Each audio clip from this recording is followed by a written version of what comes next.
Halo Bapak Ibu semua, kakak-kakak coach dimanapun berada di tempat pelayanan masing-masing, di FG masing-masing. Senang sekali kembali berjumpa melalui video ini bersama dengan kakak-kakak semua membahas soal teknik coaching.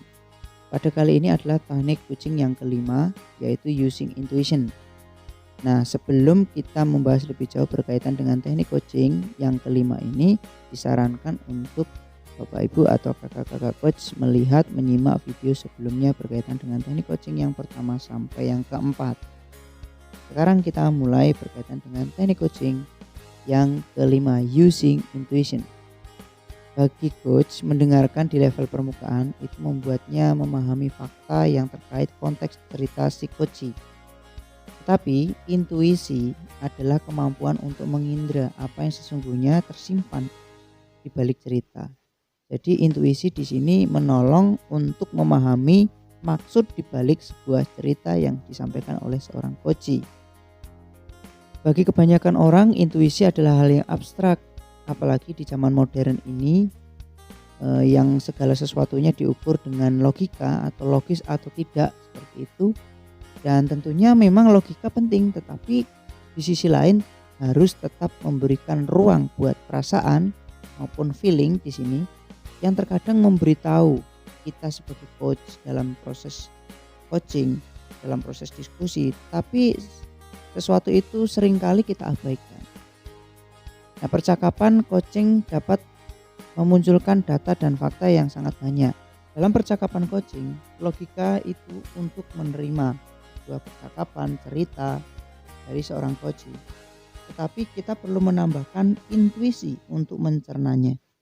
Logika untuk menerima, intuisi untuk mencerna. Artinya di sini memberi ruang perasaan supaya bisa lebih mendalam mengerti berkaitan dengan makna atau rahasia di balik cerita yang disampaikan. Tetapi di sini kita juga perlu hati-hati supaya tidak terjebak dalam subjektivitas. Lalu bagaimana intuisi akan aktif di sini? Intuisi akan aktif jika seorang coach aware terhadap seorang coach, terhadap intonasi, terhadap semua hal yang terjadi dalam percakapan itu. Aware lah yang menolong intuisi bisa lebih aktif dan lebih bekerja maksimal. Sekarang kita beranjak ke melatih awareness. Bagaimana caranya melatih awareness dan apa tanda-tandanya? Nah, tandanya jika orang itu atau kita seorang coach itu punya awareness yang baik, maka tandanya adalah peka terhadap segala kondisi di lingkungan dan perasaan diri sendiri dalam waktu tertentu. Dalam bagian ini, jika kita sedang melakukan coaching, tentunya kita juga sadar, tentunya juga peka dengan body language, dengan suara-suara, mungkin suara burung, suara musik, suara air, suara ayam mungkin yang ada di sekitar atau suara kendaraan. Kemudian kita juga paham tentang perasaan kita sendiri. Mungkin dalam percakapan saat coaching dengan orang remaja NDP, perasaan kita lagi nggak mood, lagi jengkel, lagi marah atau lagi sukacita. Dan kita sadar, dengan kesadaran itu maka kita bisa lebih baik dalam mengelolanya.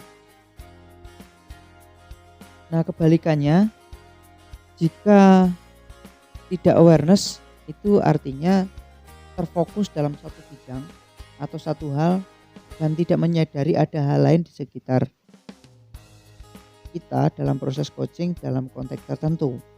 Jadi kalau awareness itu peka, nah kebalikannya itu yang nggak peka, artinya fokus dalam satu bidang saja. Nah, bagaimana tips melatihnya? Nah, tips melatihnya ada 3 di sini. Yang pertama itu setiap hari luangkan waktu untuk bertanya kepada diri sendiri. Apa sih pertanyaannya? Ya contohnya, saya sedang di mana nih? Kemudian apa yang sedang saya kerjakan? Kemudian bagaimana perasaan saya? Nah, itu pertanyaan-pertanyaan itu setiap hari perlu dipertanyakan terhadap diri sendiri supaya diri sendiri atau kita sebagai seorang coach itu lebih aware terhadap lingkungan yang ada. Nah, ini adalah tips untuk melatih awareness supaya menjadi baik yang pertama. Kemudian tips yang kedua adalah rasakan sensasi di lingkungan sekitar, bisa tempat, orang, lalu lintas, cuaca dan lain sebagainya. Nah, di sini kalau kita kurang membiasakan diri untuk merasakan tentang suasana, tentang lingkungan, tempat, ataupun orang, lalu lintas yang ada, maka kita artinya terfokus dalam satu bidang. Tetapi dalam tips untuk melatih ini kita perlu latihan. Sedang di mana, kemudian tempatnya di mana, situasinya seperti apa. Itu perlu dipikirkan dan perlu ditanyakan terhadap diri. Kemudian yang ketiga adalah mendengarkan musik ataupun lagu, tetapi yang diperhatikan adalah instrumen musiknya, bukan lirik lagunya. Nah, makanya kebanyakan orang juga yang sudah menyadari berkaitan dengan awareness ini, mereka suka mendengarkan instrumen-instrumen musik, mungkin yang lebih menenangkan atau musik relaxing dan yang lain sebagainya. Kita sekarang beranjak ke refleksi diri.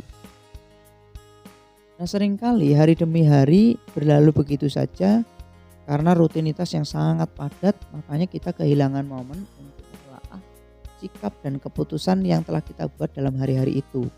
Dengan kata lain, kita tidak menyadari bagaimana diri ini menjalani proses kehidupan yang mengalir begitu saja karena banyak rutinitas. Nah, oleh sebab itu di sini dibutuhkan refleksi diri supaya kita sebagai seorang coach itu tidak larut dalam rutinitas yang begitu padat dan kita lupa untuk menelaah bagaimana kehidupan kita hari ini. Nah, menelaah sikap dan keputusan yang telah dibuat hari-hari ini adalah hal yang sangat penting supaya itu semua kita bisa menolong diri kita untuk lebih awareness. Kemudian refleksi diri itu merupakan momen yang harus disengaja memang untuk menelaah kembali sikap diri sendiri untuk lebih aware. Misalnya hari ini saya menyakiti tetangga, ngebully teman mungkin, atau menyinggung guru atau apapun, atau tim atau anak-anak remaja NTB misalnya. Nah, itu kita tidak akan pernah menyadari kesalahan-kesalahan itu kalau kita kehilangan momen untuk refleksi diri, untuk mengoreksi sikap dan tindakan-tindakan sepanjang hari itu. Nah, saat refleksi supaya lebih baik proses aware-nya, maka izinkan diri Anda atau diri kita untuk melakukan beberapa hal ini. Yang pertama, izinkan diri Anda atau diri kita, Bapak Ibu semua para coach itu menerima realita apa yang ada. Jadi semua yang telah terjadi kan sudah terjadi, ya diterima, intinya tidak bisa diulang kembali. Besok yang menjadi kesalahan hari ini jangan diulangi. Kemudian yang kedua adalah menerima kesalahan dan kegagalan sebagai pembelajaran. Kesalahan dan pembelajaran itu hal yang sangat wajar. Oleh sebab itu perlu diterima sebagai bahan pembelajaran supaya esok harinya tidak melakukan hal yang sama. Kemudian yang ketiga adalah tidak menilai diri sendiri itu buruk atau tidak mampu. Intinya tetap menilai diri sendiri dengan positif. Yang keempat adalah memikirkan hal-hal baru yang dapat dilakukan agar situasi ke depan dapat berubah. Yang keempat ini memikirkan hal-hal baru yang sangat bermanfaat untuk masa yang akan datang. Jadi seperti itu supaya kita bisa melatih awareness. Demikianlah kakak-kakak, bapak ibu semua, teknik coaching yang kelima ini yaitu using intuition, yaitu memberi ruang perasaan, feeling ataupun indera untuk melihat sesuatu di balik sebuah cerita. Dan itu semua sangat menolong dalam proses coaching supaya tidak semua hal diukur dengan logika. Artinya kita perlu melihat terkadang seorang remaja saat bercerita dengan kita dalam proses coaching itu mereka tidak menceritakan semua hal. Tetapi kita bisa membaca dari intonasi, dari body language dan yang lain sebagainya.